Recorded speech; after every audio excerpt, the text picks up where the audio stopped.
God, I don't know. I don't think I can get this one. Oh, wow. Really not your forte. Next, Gary, a pilot, and Alex, a pianist. The test should suit them better. It sounds actually quite easy. Was that enough? But Gary's ball control lets him down. Try to bounce it twice.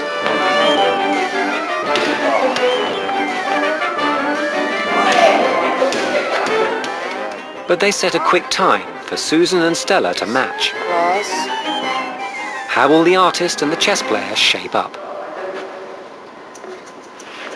Okay, trying to fill it, I guess, like a blind person. They're methodical, but slow. Is anything coming out anyway? I can't see it. Oh, I can see it now. When I used my memory and the look and watching. It's quite good fun. And now the ball, right?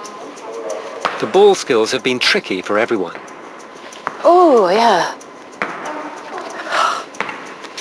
But both Stella and Susan learned the hand-eye coordination amazingly quickly.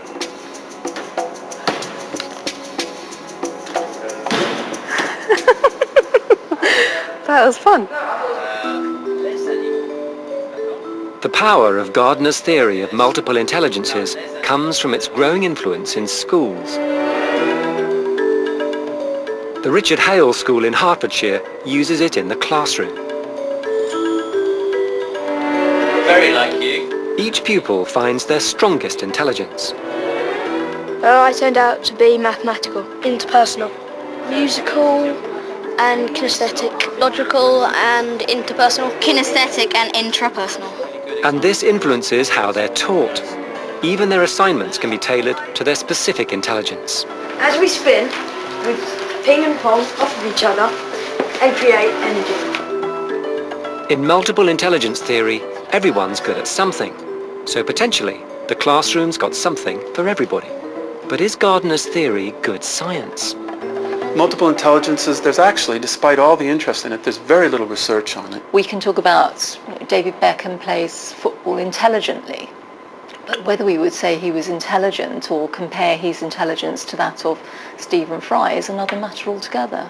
Surely some people are more able to have control over their bodies than others and walk in a more elegant way. But is it really an intelligence? We put R7 through further tests of the multiple intelligences, but there's no agreed system for measuring them.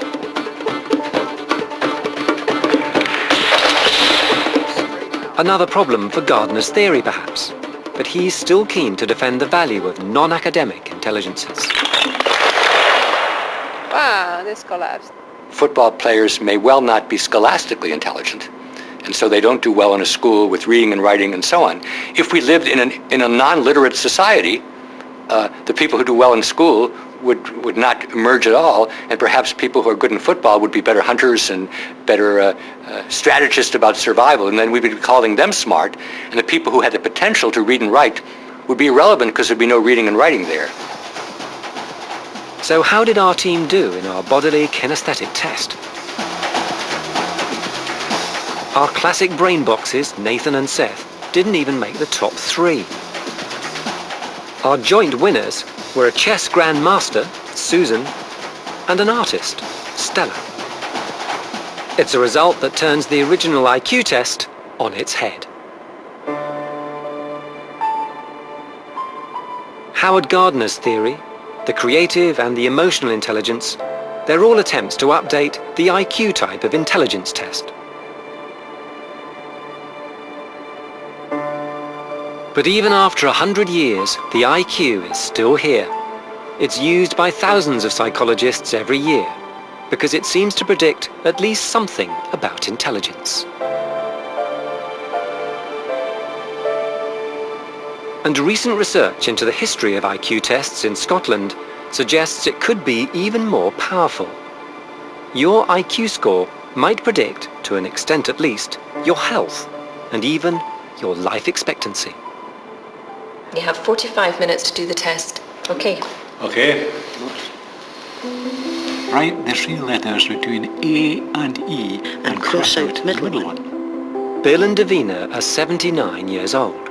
This is the second time they've done this test. If H comes before K, write X, unless S comes before E. The first time was in 1932, when every 11-year-old in Scotland was put through an intelligence test. It's the only time this kind of mass testing has ever been done in the UK. The results were rediscovered recently in an Edinburgh basement. If you want to know how our intelligence changes as we get older, these results are a potential goldmine.